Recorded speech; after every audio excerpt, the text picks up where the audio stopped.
As always, thanks for being here. It's always fun with people.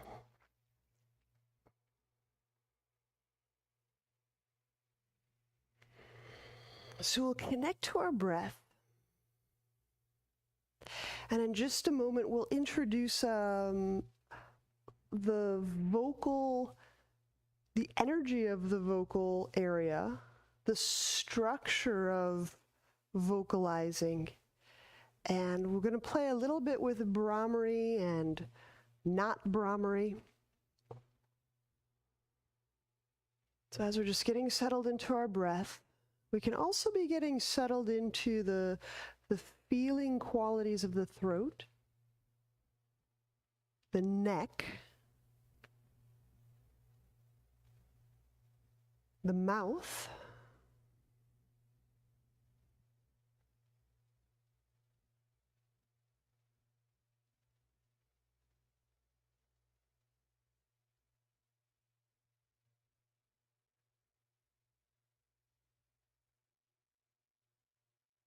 the tonsil area, the soft palate area, the adenoids.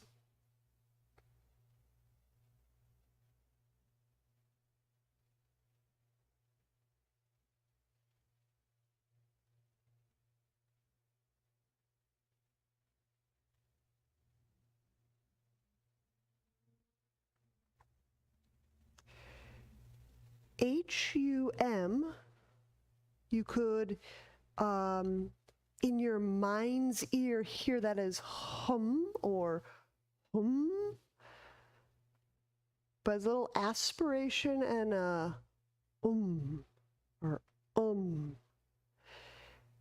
First, without vocalizing it, making it audible, we'll commit to just investigating, can we hear that internal voice? Can we hear that internal hearing, right?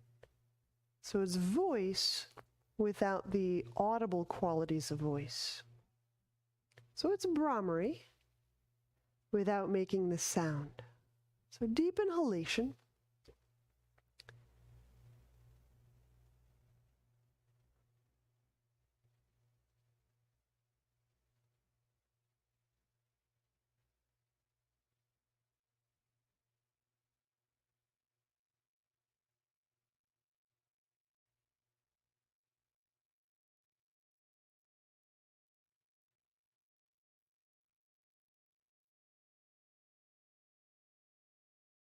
And now this time with sound.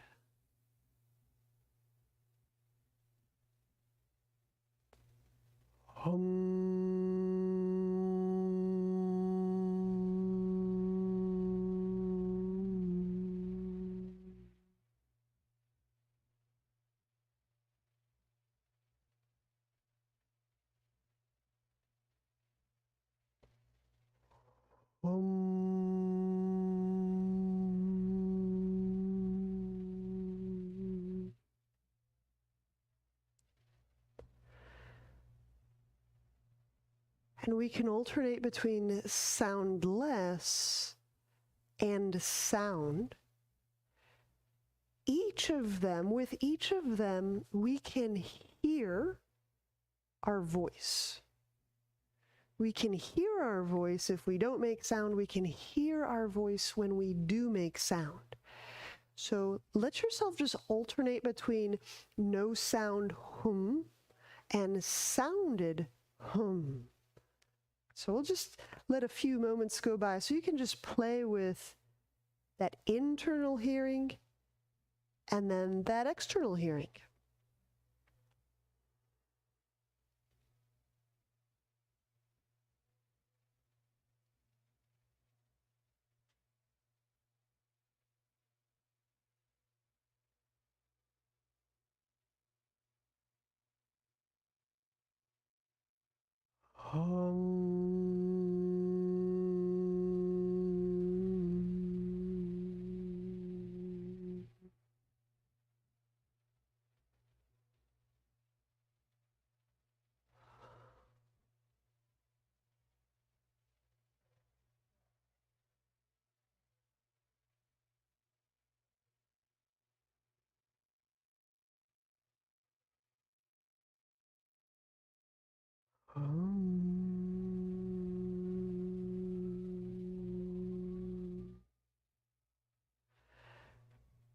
This is one that works very well when we do it softly, vocalizing softly.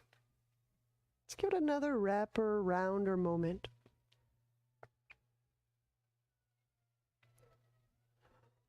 Good.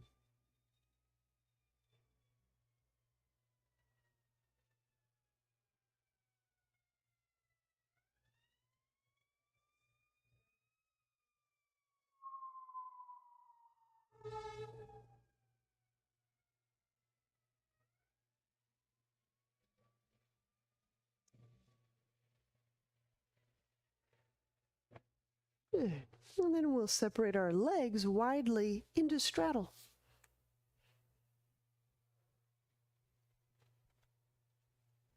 A deep stretch is not necessary with the inner legs, just a moderate setting the legs out.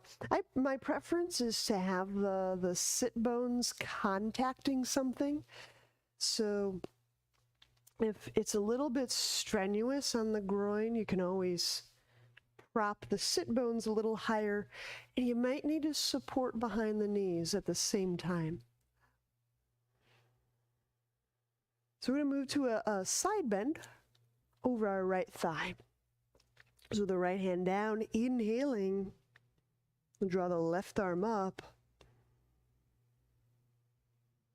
And exhaling, starting to open up each digit.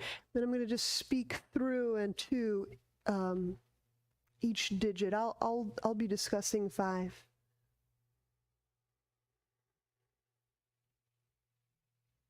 So first, just reaching through the wrist and through the muscle meat of the thumb side, feeling into the thumb joint, to the tip of the thumb,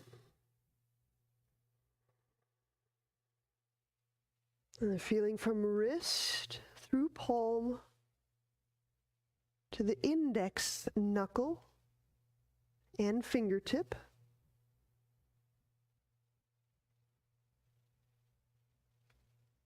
So at this point, just having moved through the thumb and the index tip, can you feel the quality of those 2 fingers, and does it have any relation or contrast to the other 3 digits? And now moving from wrist, feeling, sensing through the middle knuckle to the middle fingertip.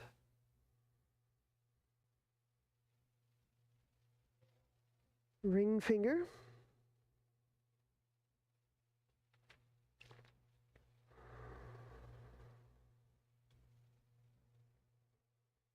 Littlest finger.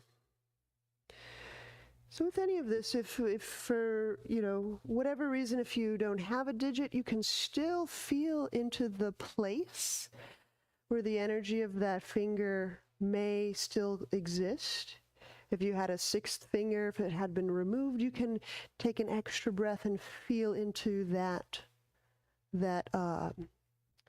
any digits that you have, had, don't have, you can breathe into all of these areas of the body.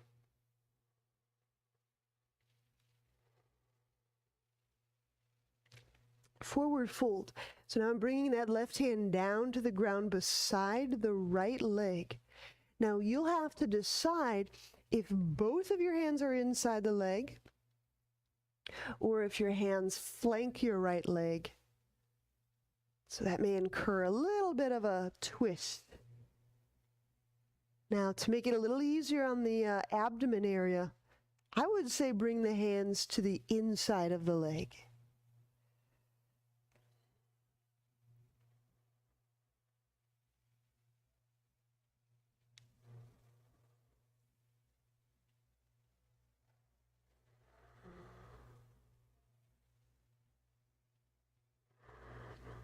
And inhale, we'll walk our way up. We'll do that for the other side. So the left hand goes down, inhale, reaching the right arm up. And we'll take each breath for every finger we have, don't have, or did have. Exhaling, feeling from the wrist, through the thumb knuckle, thumb tip.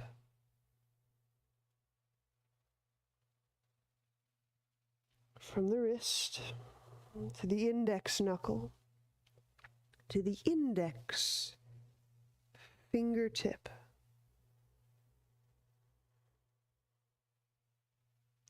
From the wrist through the middle finger knuckle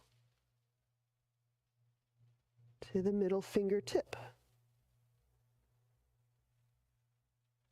From the wrist to the ring finger knuckle to the ring fingertip.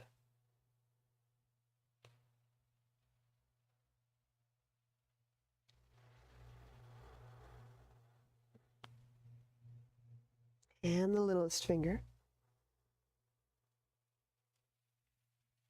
Can you feel what happens in the shoulder as you're kind of lighting up and bringing a more conscious sensing awareness up through those digits? Forward fold. So easier on the abdomen, keep both hands to the inside of the left leg. If my hands flank my left leg, there's more twist in the abdomen, there's more compression in the abdomen, but that also gives us a little more of a deep side stretch.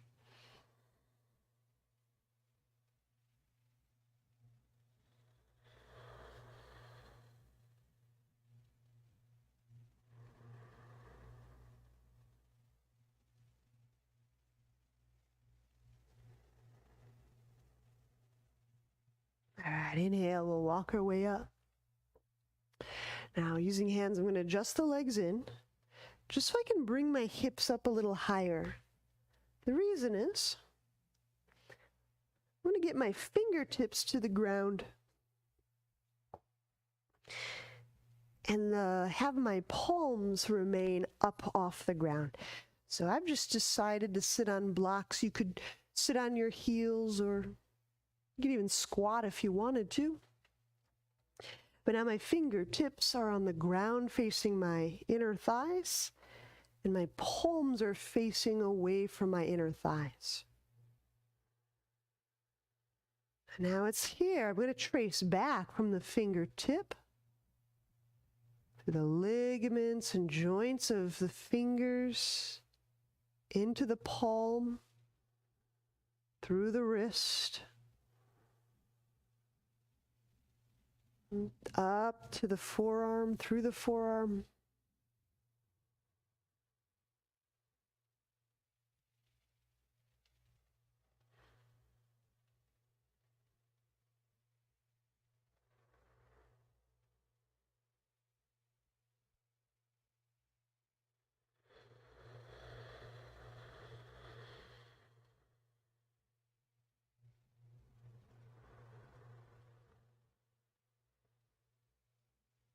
just connecting our deep quality breath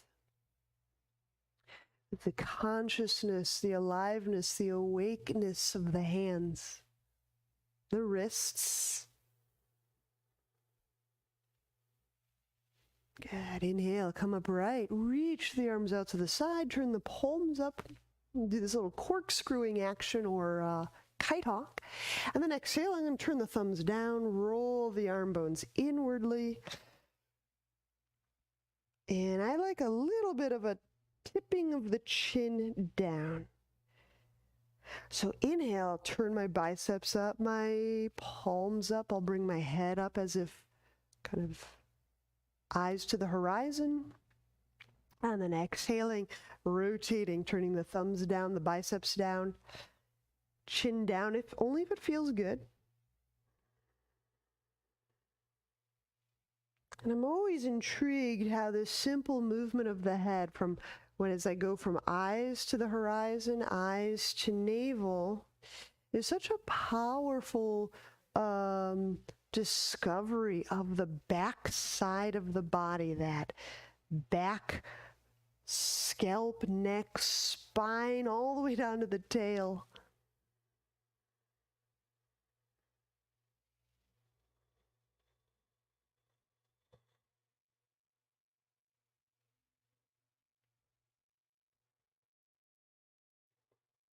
Do another round or two here. Let your breaths become as enlarged, as expansive as you care to explore.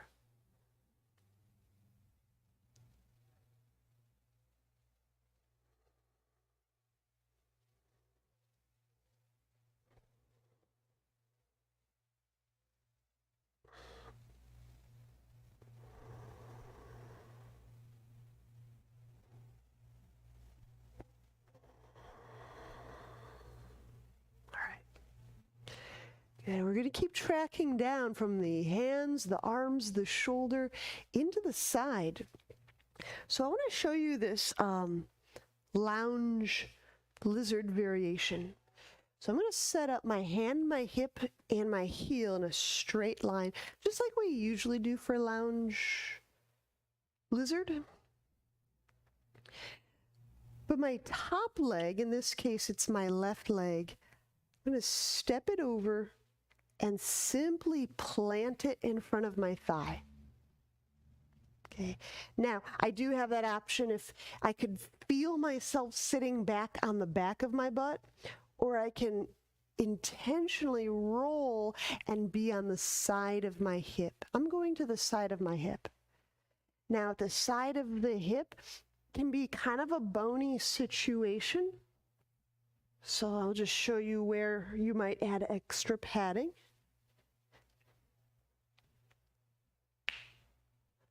Okay, so we can always pad the side of the hip. All right, so I'm flexing my bottom foot, which is my right. My right hip's on padding, my right palm is, and I'm just kind of hanging out. In fact, to look super cool, I'm just going to throw my left hand onto my knee like, hey.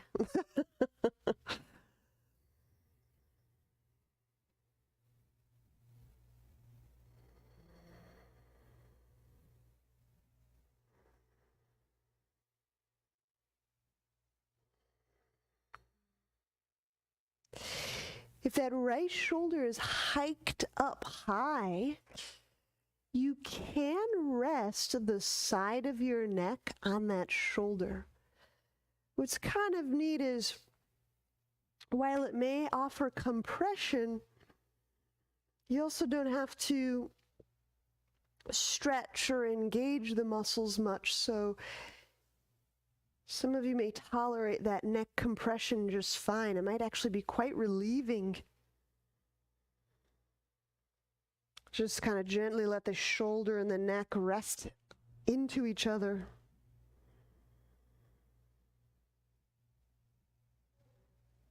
I'm taking several breaths here because I want to just feel into the right side chest wall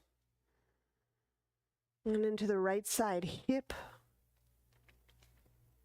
Now, there's a little effortful variation here. I've got my hands on the ground.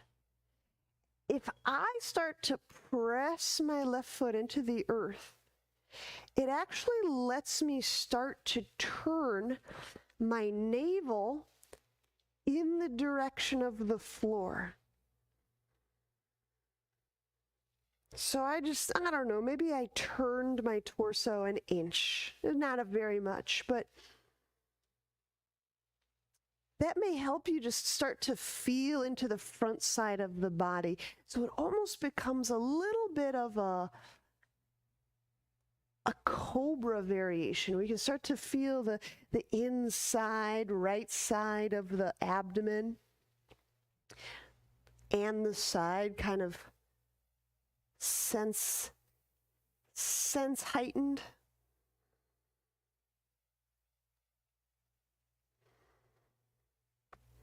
And I'm actually going to hang there for a little bit because you can feel a little.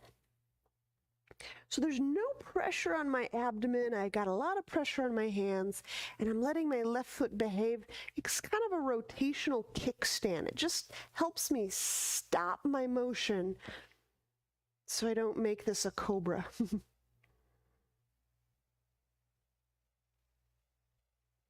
Good, and then I'm going to roll back onto my right side to exit. So let's switch sides.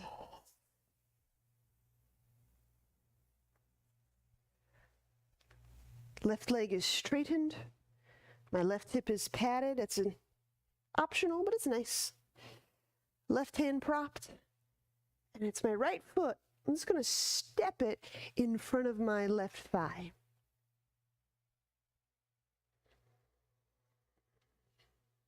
My right hand is within my vision for balance on the ground.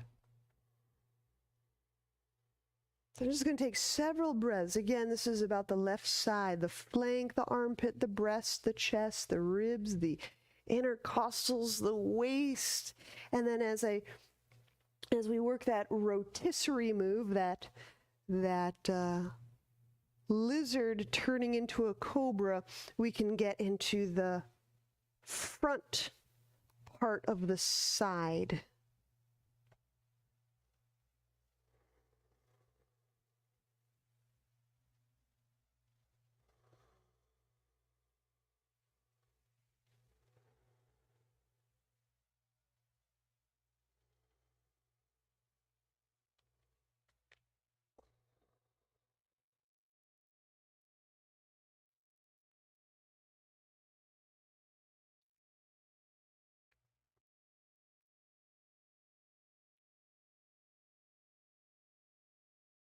I'm going to begin that little rotisserie move where I just start to press my right foot into the ground and I just let it accept a bit more of my weight. So my navel just barely turns. So if my navel were facing somewhere, it's now facing the ground, just about a foot in front of me.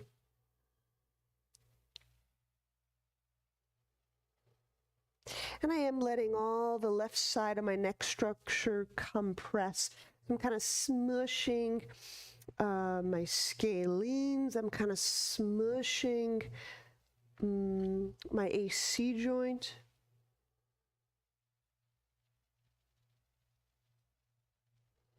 Sometimes when we bring things more closely together, there's some remembrance and carefully compressing, carefully bringing the body back together. It can sometimes be nicer than always drawing things apart. So we have to use both compression and decompression wisely.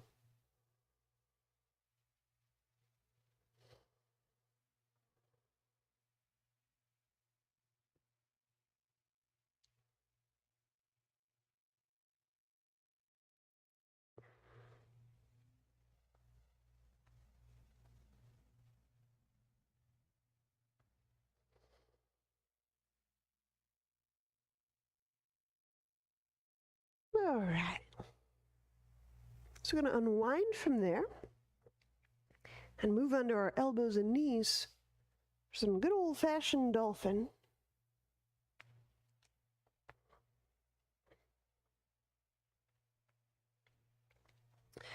So from elbows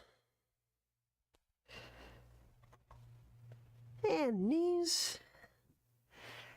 So now here comes that anti-compression move. So if you were able to kind of smush shoulder toward neck, now this may render a slightly different sense awareness as I now draw my shoulders away from my neck.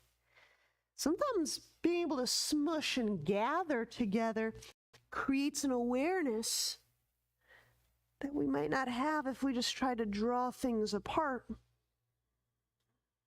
And when you're ready, exhaling, we'll press the knees off the ground, and this is Dolphin.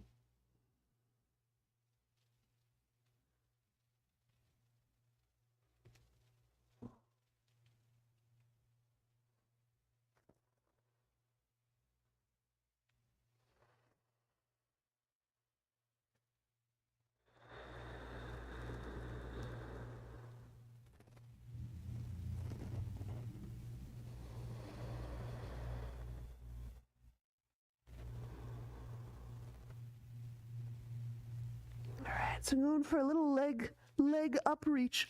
So I'm going to use my left foot, anchor the right heel down. And when you're ready, elevate the left leg.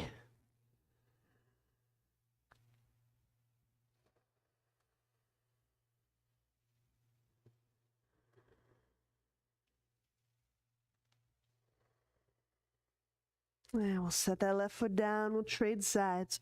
Right foot, anchor left heel. Elevate right.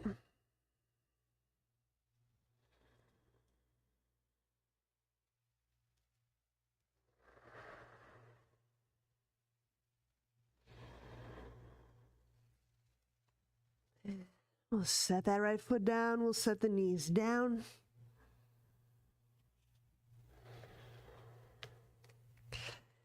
But I'm going to continue this dolphin at the wall or shower. So if you have a wall space, we'll go to it, standing about 3 feet away from the wall.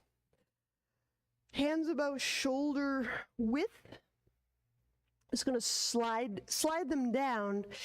The sliding is a function of folding at the hips. The abdomen super hanging out. Now the elbows can be bent a little bit or the elbows can be straight.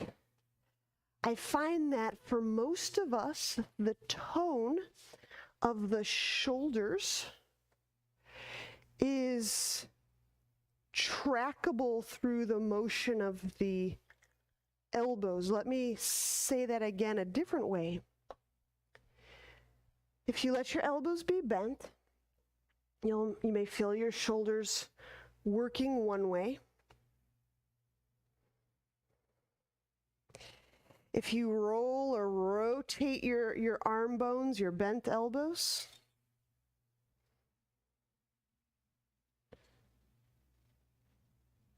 you may feel your shoulders working entirely different ways. So I usually am manually introducing people to their shoulders by letting them be a little bit bent and also kind of rolling the arm bones so the elbow points down, straight down at the ground. That's usually a fairly challenging move to motorically execute in the hands and the arms and the shoulders, but you can do it. There may be some resistance, but I might just wonder, what if I kind of work a little bit with that muscle? What if I breathe into that resistance? Right. This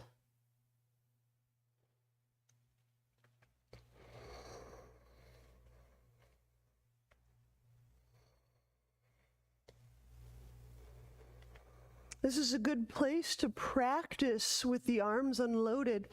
Can I roll the point, the arrow of my elbow point downward and maintain contact or pressure through the thumb side of the hand? Oh, you're getting smoked there.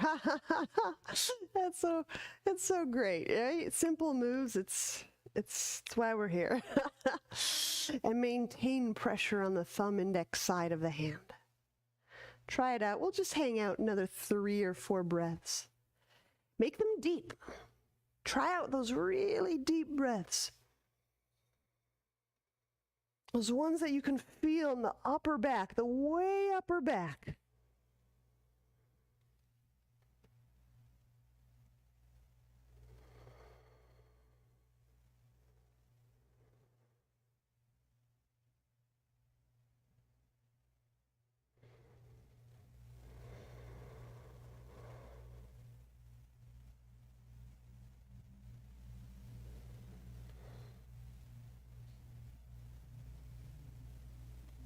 And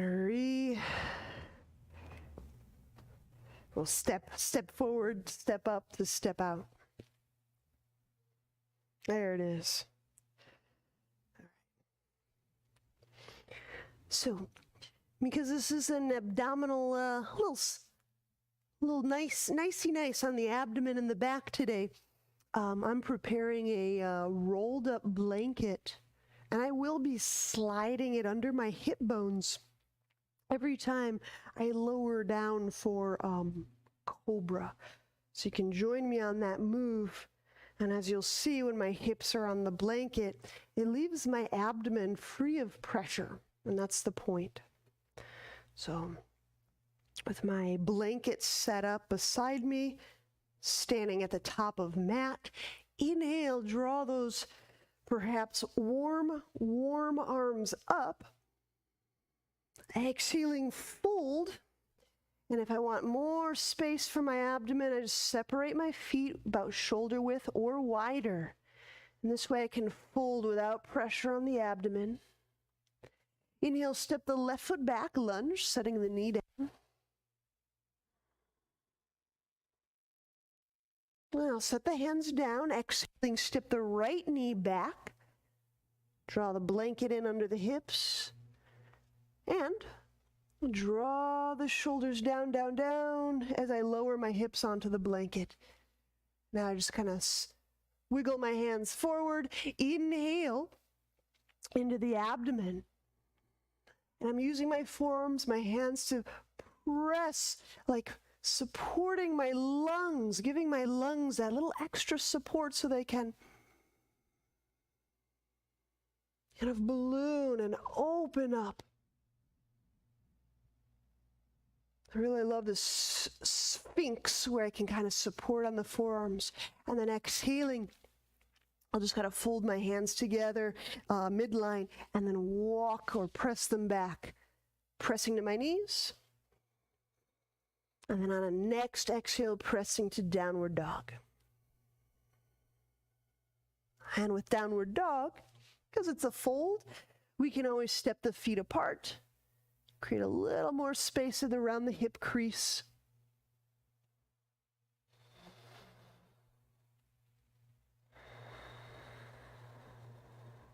Now, because I step my feet widely, I have to step them both to step into lunge. So I inhale, I step my right foot inwardly an inch as I step my left foot all the way forward between my hands. Okay.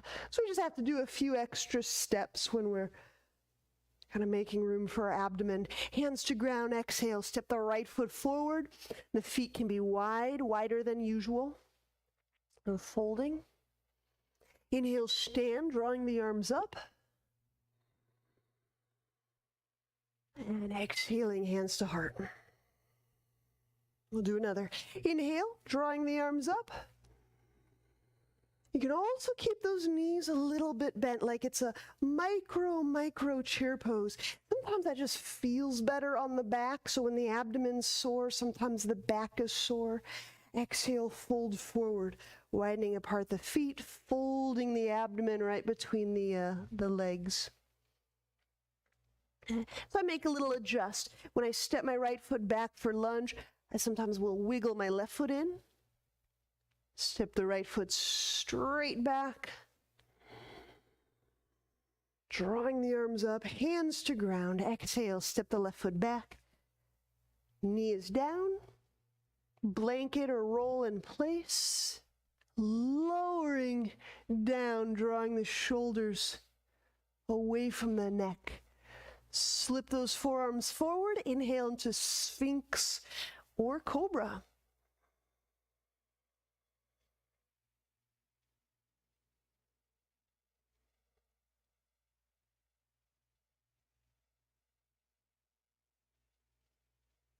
And exhaling, backing the hands up, pressing back to the knees, moving the roll. And then exhaling again, downward dog.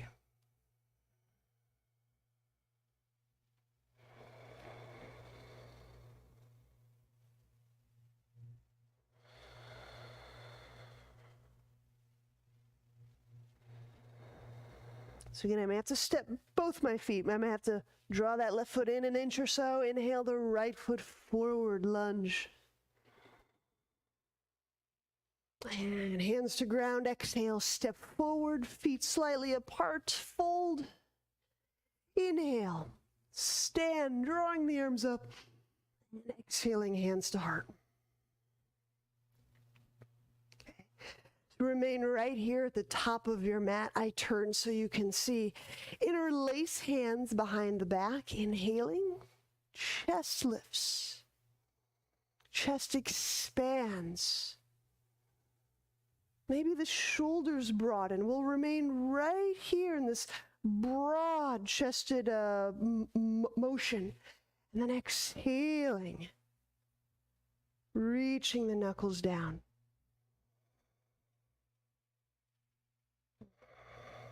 All right, release the hands. So we're going to do the same thing applied to the walls. So let me describe. Fish pose or Matsyasana is a beautiful, wonderful back bend on the ground. But let me show you from here.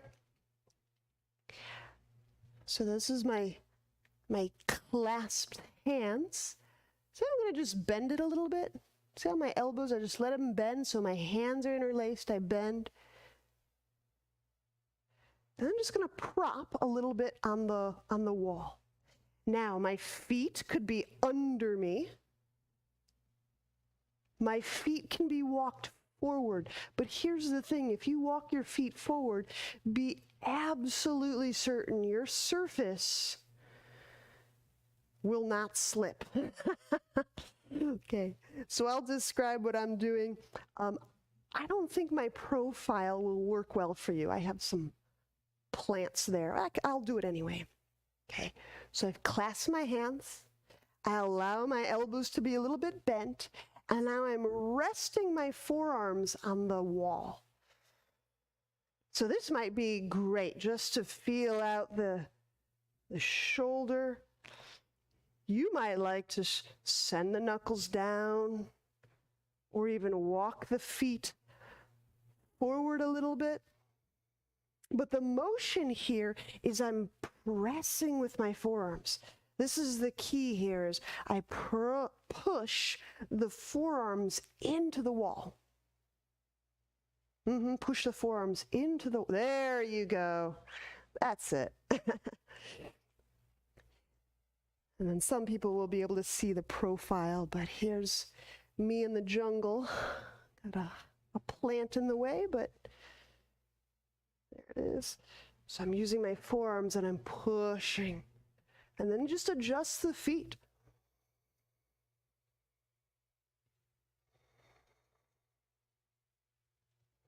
So this is like Matsyasana on the wall. Now your neck, you could just keep it oriented, eyes on the horizon.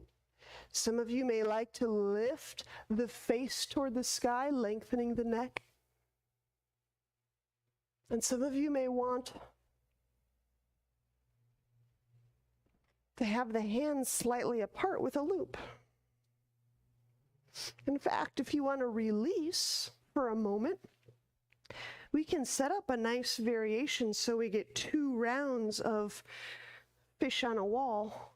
Boy, that sounds weird, but we can, right? So let's try this out. See how I have this loop? And I'm going to just shuffle it. See how it's up between my elbows? Or I should say over my elbows. And it's behind my back. Okay.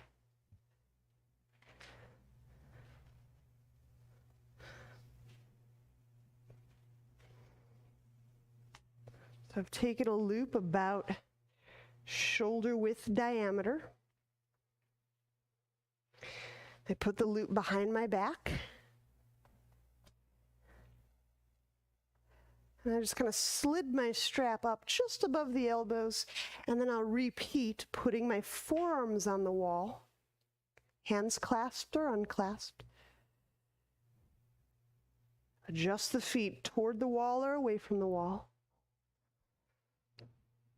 And I'm pushing the forearms against the wall, round 2. I'm just showing you with a strap because sometimes the clasping of the hands is fairly intense.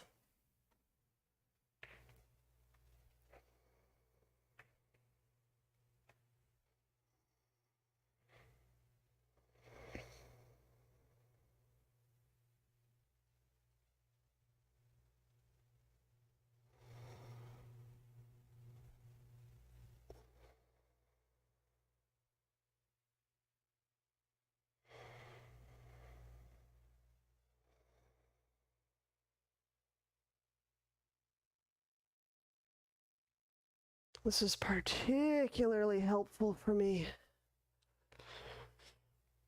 Might help those who have some rotations in their shoulders or rib cage.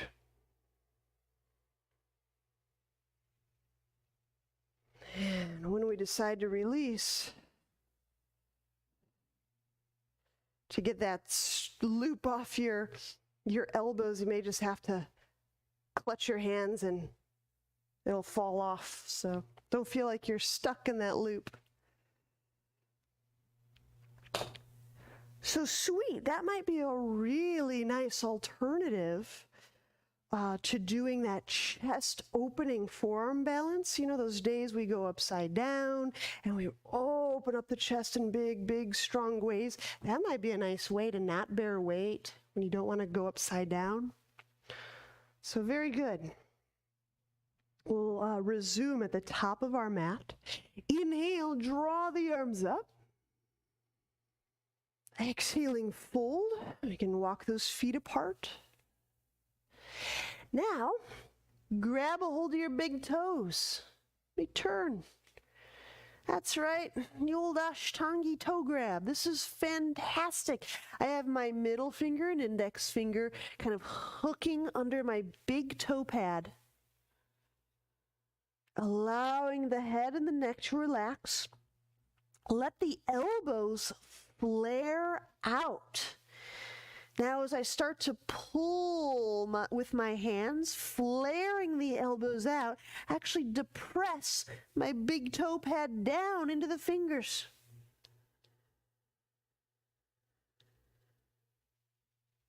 So by flaring my elbows, I'm also reaching outward through my elbows. As I reach outward through my elbows, feel how you can create a sense of unlocking the shoulder or gliding the shoulder blades away from the spine.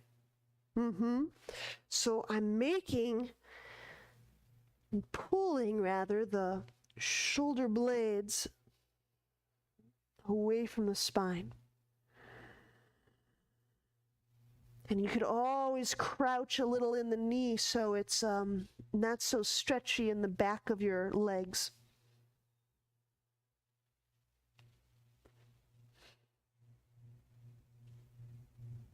And release the hand grip. Inhale, step the left foot back for easy twisting lunge. My left hand is down on the ground, my left knee is down, and I draw the right arm up. So now I'm playing that same move. Not flaring my elbows, but I am flaring my elbows away from one another.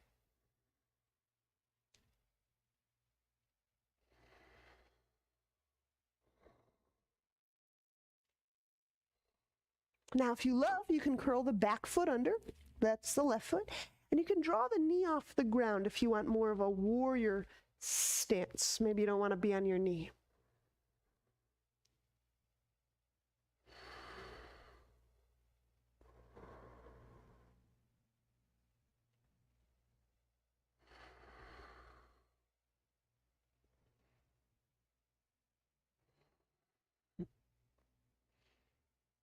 And inhale, bring that right hand down to the ground.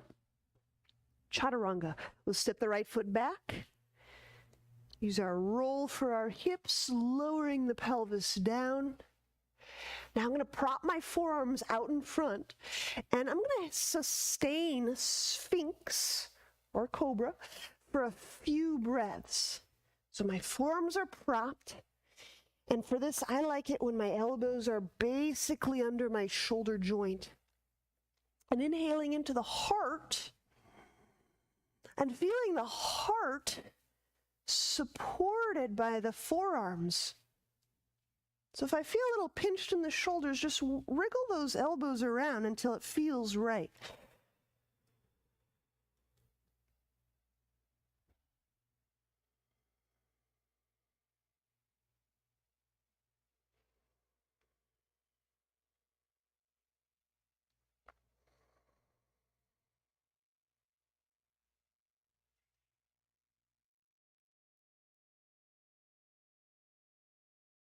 And to release, we'll inhale, backing the hands under the chest.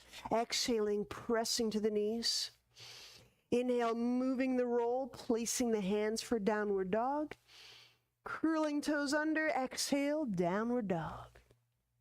Do that easy twisting lunge or easy twisting warrior on the other side. Inhale the left foot forward. So the right hand is down, the right knee is down. Exhaling the left arm up. Now I'm curling the back toes under. So I just want to show and play with a warrior, a easy twisting warrior for us.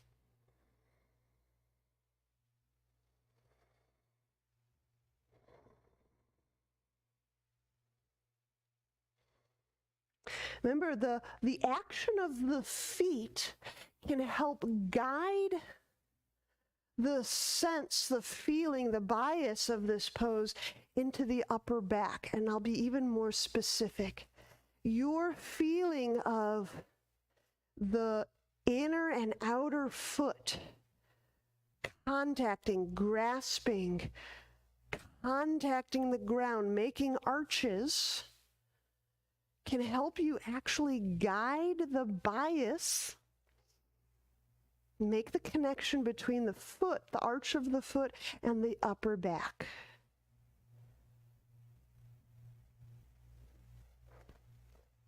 And if that's something we want to go into great detail, we can do that someday. Just let me know.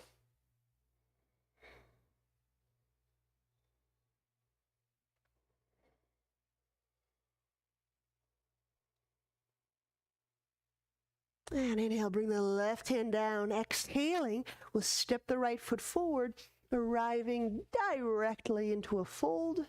Inhale, stand, reach the arms up. And exhaling, hands to heart. All right, let's have a seat.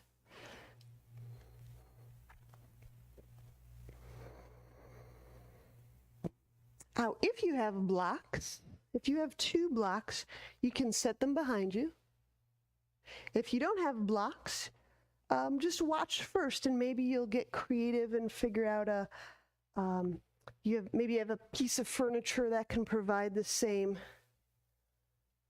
scenario. So I'm actually putting my forearms on the blocks. My elbows are basically under my shoulders. Okay. Now this is probably the most challenging thing to convey, but I'm going to again push with the forearms so that the chest becomes biased. Okay.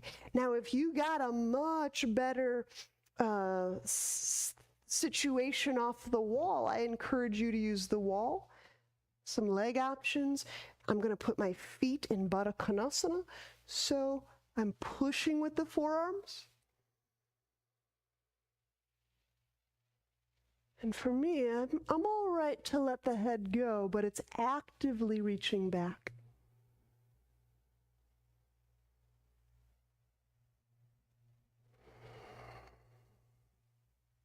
So the more vertical we are, the less taxing it is on the neck or the arms.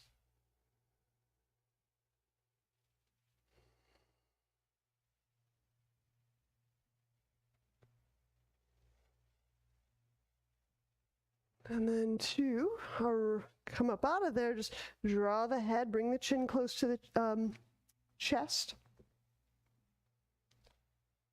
Press. And we'll set up for Shavasana. And this is where I'll show you a kind of a 2-blanket side-lying version. So you can take Shavasana as we often do on the back. But if the back is not a great lying position, then we can go side lying. So I have something under my head. Create some some niceness for my neck. And then I have some spacers, cushions between my knees.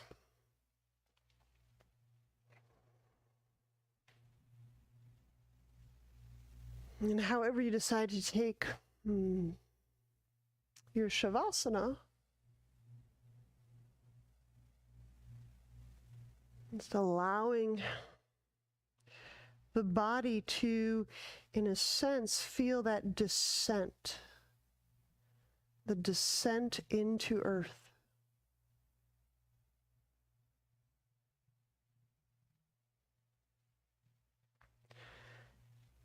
Sometimes that visualization of a sand timer works really well to help me feel the particles, the matter of my body settling downward.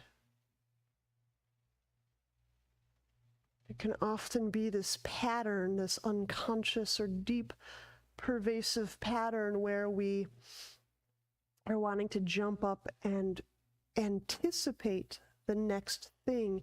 That anticipation actually pulls us away from the ground.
Before we get ready to move, let's use one non-vocalized HUM or hum, so that you can hear your inner voice in and through your body. So non-vocalized.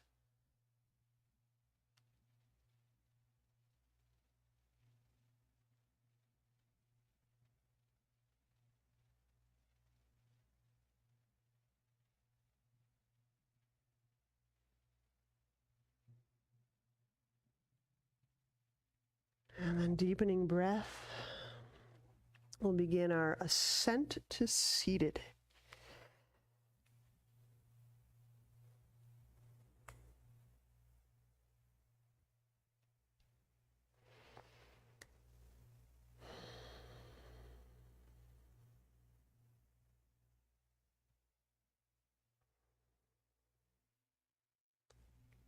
Namaste.